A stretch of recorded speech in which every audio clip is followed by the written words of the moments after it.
কালকেই প্রমাণ করতে হবে মহানামা, কে বেশি জনপ্রিয়, তুমি না জয়দ্রথ।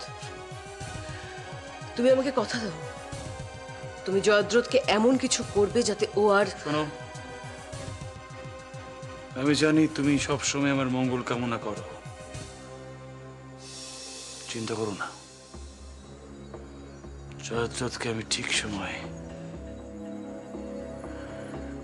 আমি জানি বৌরানী, তোমার মতো ওর দেখাশোনা কেউ করতে পারবে না, আমিও নয়।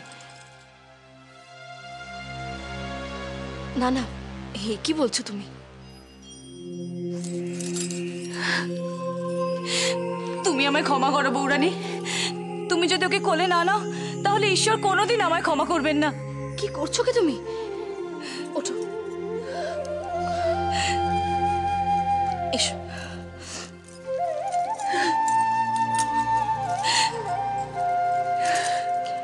তোমার ছেলেকে আমি কোলে নিলাম।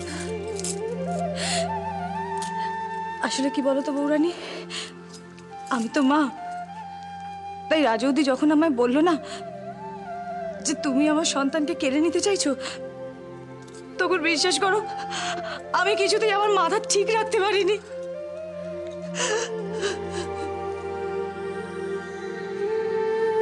ইস, মোটেও পেটে ব্যথা করছে না। আসলে ঘনা যাতে মিহিরকে ভাতৃ তিলক পড়াতে না পারে, তাই জন্য মিহির প্রাসাদে যাবে না। মোটেও না, তুমি একদম বেশি বকবক করবে না। বকবক করবে না। আচ্ছা ঠিক আছে ঠিক আছে ঠিক আছে, ও যখন এখন যেতে চাইছে না, ও পরে প্রাসাদে যেতে চাইলে আমি নিয়ে যাব, ঠিক আছে? ঠিক আছে, তাহলে আমি এখন আসি।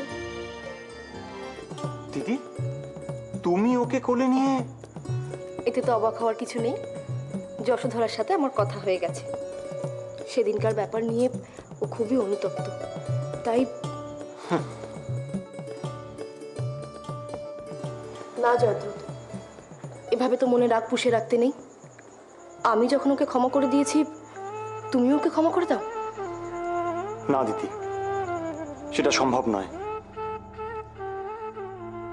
ওর ওইসব কথাতে তুমি কতটা আঘাত পেয়েছিলে আমি জানি, আর সেই জন্যই তুমি ওইরকম একটা ভয়ঙ্কর সিদ্ধান্ত নিতে বাধ্য হয়েছিলে। তুমি বৌরানীকে নিজের দিদি বলে ভাবো, আর তোমার সামনে তোমার স্ত্রী বৌরানীকে এতটা অপমান করার সাহস কোত্থেকে পায়? ছি ছি ছি জয়দ্রথ। মহানামা, তুমি আমার কথাটা বোঝার চেষ্টা করো। আমি একটা কথা বলছি জয়দ্রথ, তুমি আমার সবচেয়ে কাছের ভাই, তাই বড় দিদি হিসেবে আমি তোমাকে অনুরোধ করছি, যশোধরাকে তুমি ক্ষমা করে দাও। তাই নাকি? আমি তো জানতাম আমি তোমার সব থেকে কাছের ভাই, সব থেকে প্রিয় ভাই। মহানামা, রক্তের সম্পর্কটাই একমাত্র নয়, তাই না? আর তাছাড়া সত্যিকারের সম্পর্ক কাকে বলে তুমি সেটা বুঝবে না। তোমরা আজকে দিনে কি শুরু করলে বলো তো? তোমরা দুজনেই আমার খুব প্রিয় ভাই, খুব কাছের ভাই। আজ খুব ভোরে এই প্রাসাদে একজন এসেছেন এবং আমি অত্যন্ত দুঃখিত, তোমার অনুমতি না নিয়ে আমি তাকে এই প্রাসাদে রেখেছি। কিন্তু এ কথা মানতে হবে উপদেশ্য, তিনি শুধুমাত্র আমার জন্য নয়, তোমার এবং মহানামার জন্য অনেক কিছু করেছেন যখন তোমরা দুজন ছোট ছিলে। আসলে ওনার সন্তানরা ওনাকে ঠিকমতো দেখে না, তাই খুব অপমানিত হয়ে উনি এখানে চলে আসতে বাধ্য হয়েছেন। কার কথা বলছেন?